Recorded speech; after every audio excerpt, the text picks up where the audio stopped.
Fala, guerreiros! Chegamos então ao quinto episódio da série A Casa de Ashur. E aqui já dá pra dizer, esse foi o episódio mais movimentado da temporada. E não só pela ação, mas principalmente pela quantidade de movimentações políticas que teve. Aqueles jogos de poder como se fosse um tabuleiro de xadrez. Vamos analisar então por partes. O episódio começa com Júlio César e Cornélia chegando à casa de Ashur, substituindo a presença de Crassus, que nesse momento está em Roma lidando diretamente com Pompeu. E logo de início, a gente já é surpreendido com uma revelação na conversa entre Ashur e César. Toda aquela situação envolvendo os piratas cilícios no episódio anterior, incluindo ali o sequestro de Cossúcia e Verídia, foi na verdade um plano arquitetado por Crassus. E a ideia dele era fazer com que Ashur salvasse a esposa e a filha de Gabinius, conquistando assim a sua gratidão e, consequentemente, a sua influência política. Então, dessa forma, Crassus, através do Ashur, ia conseguir se aproximar ainda mais de Gabinius e, indiretamente, de Pompeu. E isso aqui eu achei bem coerente porque a cara do Marcus Crassus, na série original ele já fazia esses planos, como fazer Espartacus matar Cossínios e Fúrios para se tornar o único comandante. Então, mesmo com a morte de Romanos nesse plano, faz total sentido que tudo tenha sido arquitetado por Crassus. E é justamente por isso que Júlio César está em Capua, para que, após esses acontecimentos, ele possa persuadir Gabinius a estar favorecendo os interesses de Marcus Crassus. E na reunião ali na casa de Gabinius, dá para perceber que César muda completamente a sua postura. Ele não fica provocando nem desrespeitando Ashur como antes. E isso porque ele precisa que Gabinius veja Ashur como um aliado legítimo de Crassus. Então, a partir disso, o César consegue influenciar Gabinius e, consequentemente, se aproximar de Pompeu. E nesse momento aqui, funciona quase como um jogo de xadrez político, e é um dos pontos mais interessantes desse episódio, e na verdade da série como um todo. E outro detalhe bem importante é que o plano de Crassus e César não dependia da vitória da casa de Ashur na arena. Independentemente do resultado, todos falariam sobre César e Gabinius estarem juntos. E é até por isso que a gente vê César tão despreocupado com a vitória ou não do Ludus de Ashur.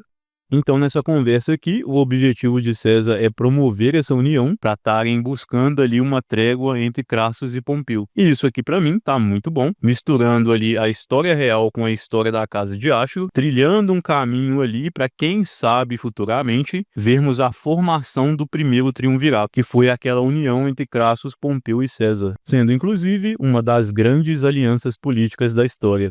Chega ali um momento, então, em que o Ashur se depara com a Cornélia degustando a Messia, e quando ele tenta intervir, o César o agride para deixar claro quem está no controle. Só que em seguida ele violenta Hilária, a entre aspas mulher de Ashur, justamente para estar reforçando a sua superioridade e deixar claro para o Ashur que ele jamais vai ser tratado como um igual. E na minha opinião, galera, essa atitude aqui passa bem do limite. E não é nem pela série em si, que fazia isso algumas vezes, mas pela forma como César tinha sido construído anteriormente na série original. Longe de ser a melhor pessoa do mundo, mas o César da série original, ele demonstrava um certo respeito até mesmo pelos escravos. É uma bela visão. Chega a competir com minha amada esposa. Lutou bem, irmão.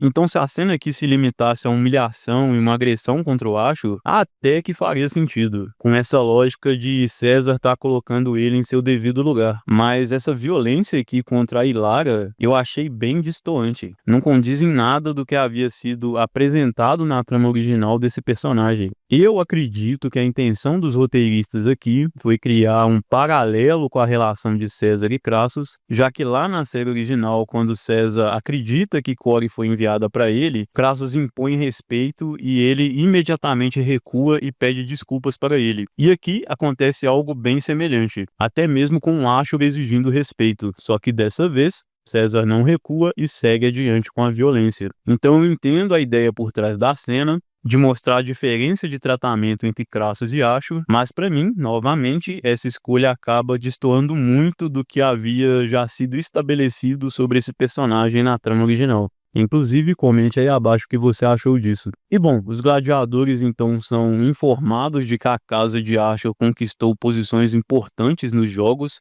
incluindo ali a luta principal, com a Aquilea sendo apresentada como campeã da casa. E obviamente isso gera ali um certo desconforto entre todos, só que Tarkon inicialmente ali demonstra um certo respeito pela Aquilea, dizendo que a vitória dela elevaria o nome da casa e beneficiaria todos, assim como aconteceu quando Espartacus trouxe a vitória sobre Teócules. Todavia, porém, contudo, entretanto, a real intenção do Tarkon era derrotar Aquilea futuramente na arena para estar conquistando esse título de campeão com ainda mais glória. E isso aqui é muito igual a Crixus e Spartacus na trama original, em que Spartacus era o campeão e Crixus vivia constantemente tentando derrotá-lo para retomar esse posto. E na celebração, na casa de Ashur, apresentada ali por César, Aquilea é apresentada como a campeã da casa, o que, claro, provoca risos e desprezo dos convidados. Gabinius fica revoltado com essa escolha e confronta Ashur, ameaçando ali até romper qualquer ligação que tinha entre eles. E é então que Ashur revela sua cartada coringa de que ele já sabia daquele plano que Gabinius havia armado para estar testando a sua lealdade a Crassus. Ele apenas fingiu ser manipulado, deixando Gabinius acreditar que tinha um controle da situação, quando na verdade tudo já fazia parte de uma estratégia pensada por ele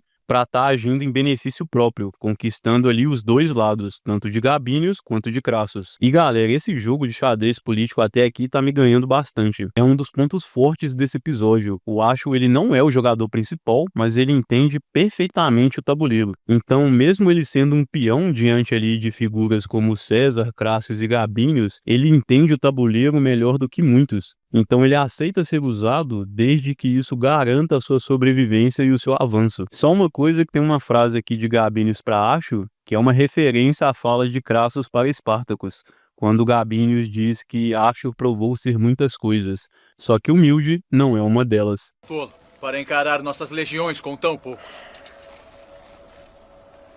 Ele provou ser muitas coisas, mas tolo não é uma. Bom, e em seguida temos a cena entre Colwys e Opter, que lembra bastante a cena entre Elitia e Varinius, novamente em uma festa e novamente na casa de Batiatus. E enquanto isso acontece, o Próculos observa tudo de longe, da mesma forma como Ashur observou Crixus e Naevia. Então a série vem trabalhando bem essas referências de forma sutil, e eu confesso que é até bem legal ir pegando esses momentos enquanto estou assistindo. E logo depois, na conversa ali entre César e Opter, algo até inesperado é revelado. O Opter também estava envolvido naquele plano para estar capturando Kossuth e Viridia, e isso aqui me surpreendeu, porque ele aparentava ser alguém mais ingênuo, mais inocente, distante ali desse jogo sujo, mas ainda assim fica claro aqui para mim que ele também entra nesse jogo político para estar garantindo a sobrevivência do seu Ludus. E novamente aqui tem uma frase que é uma referência, só que dessa vez do futuro, quando o Opter diz que talvez um dia vejamos César ascender como um deus. E como todos sabem, Júlio César se tornou um dos principais e mais importantes nomes da história romana. A Aquilea vai então até a cela do Kélados,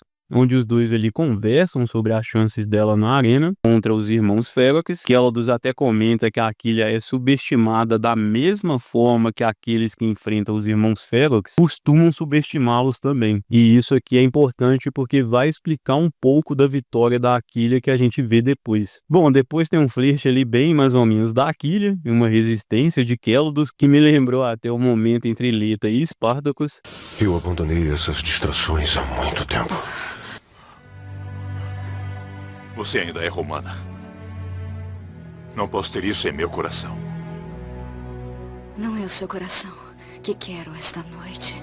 Finalmente voltamos à arena, depois de vários episódios. Começa com um embate verbal entre a Aquilea e os irmãos Férocles, e algo que ficou claro aqui pra mim é que sempre que a Aquilea é confrontada, ela responde na mesma intensidade. E isso é um mecanismo de defesa necessário para ela, já que ela é constantemente subestimada. No começo, eu até achava isso um pouco forçado, mas aqui, principalmente diante dos irmãos Férocles, ficou claro para mim que sem essa postura, ela seria engolida muito rapidamente. algo que até mesmo Spartacus fazia no Ludus. E então, a primeira luta é entre Tarquin e Kelados contra os homens de Próculos. Gostei bem dessa luta, a coreografia funciona muito bem e lembra bastante a série original, com várias melhorias gráficas. E para mim a dinâmica da dupla é o ponto alto dessa dupla. O Kelados ele tem experiência e estratégia, mas já não tem aquele mesmo vigor físico de quando era mais jovem. E já o Tarquin, por outro lado, é o contrário. Ele é forte e resistente, mas ainda é um pouco imaturo e não tem experiência de combate na arena.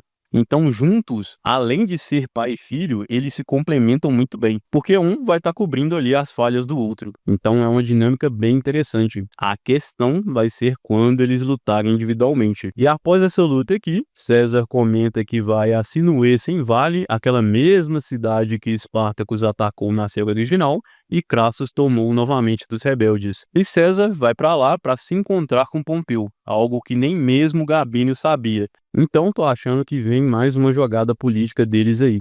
E quando finalmente chega a luta tão esperada, a gente é surpreendido.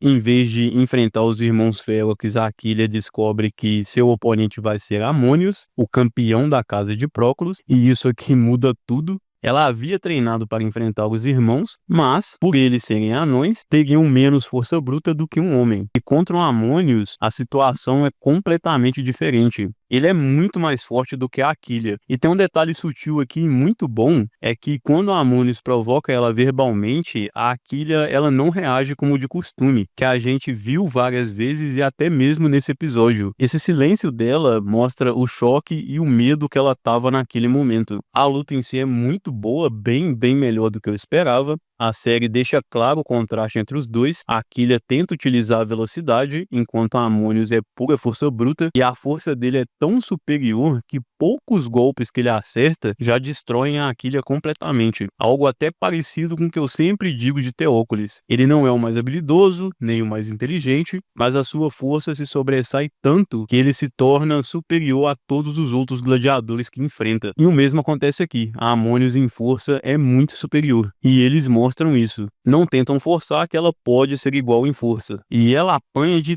tudo quanto é jeito. Pode até ficar ali com o sentimento de por que o Amônios não mata ela logo? Mas lembrem que para os gladiadores, principalmente para os campeões, o espetáculo é tão importante quanto a vitória, algo que vimos, por exemplo, Teócules fazendo contra Crixus e Spartacus, e Crixus fazendo contra Spartacus. A intenção é trazer ainda mais prestígio para a luta. Ele acredita então já ter vencido e acaba pagando por isso. Aqui ele aproveita ali uma abertura e usa sua velocidade, conseguindo virar o combate, mesmo estando quase acabado. Essa virada aqui eu achei até muito rápida e brusca, mas funciona dentro da proposta da cena. E a luta no todo eu achei até muito boa. Um detalhe também que eu acho que acertaram em cheio foi na escolha da trilha sonora e na sensação de perigo. Aquele golpe que ela toma na mão traz outro nível de tensão aqui para essa luta. E bom, fim do episódio então, e quais são os pontos positivos que eu destaco nele? Acho que esse jogo político entre César, Crassus, Gabínios e Ashur tá excelente.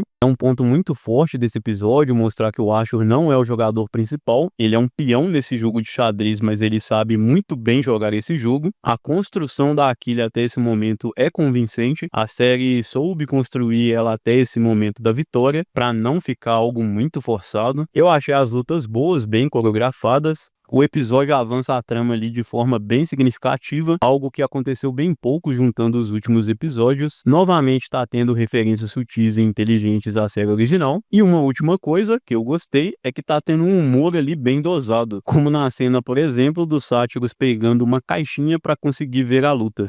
E como ponto negativo, eu destaco o comportamento do César. Acho que exagera um pouco em relação ao personagem original. A própria personalidade do César tá um pouco exagerada. E assim, galera, o ator que faz o César, eu não achei ele tão convincente por enquanto. Talvez eu ainda esteja muito preso ao Todd Lazance, mas pra mim é bem difícil ver que esse César atual é o grande Júlio César, coisa que eu conseguia ver no Júlio César do Todd. Mas enfim, esse episódio aqui representa o ápice do que eu esperava da série. Poder, manipulação ação, jogos políticos e, claro, sangue na arena, o Ashur continua sendo um personagem fascinante, justamente por nunca estar no controle total. Ele sobrevive sendo o mais inteligente, não o mais forte, e com a vitória da Aquile, a tensão política e a aproximação do César, Crassus e Pompeu, fica claro que o tabuleiro está montado. Veremos então para onde essas peças vão ir. E bom, então é isso, guerreiros. Prometo aqui para vocês que as próximas análises vão sair mais rapidamente. Essa semana foi um pouquinho mais complicado. E se você curtiu o vídeo, deixa o like e se inscreva no canal para não estar perdendo os próximos vídeos. Valeu, guerreiros. Até a próxima.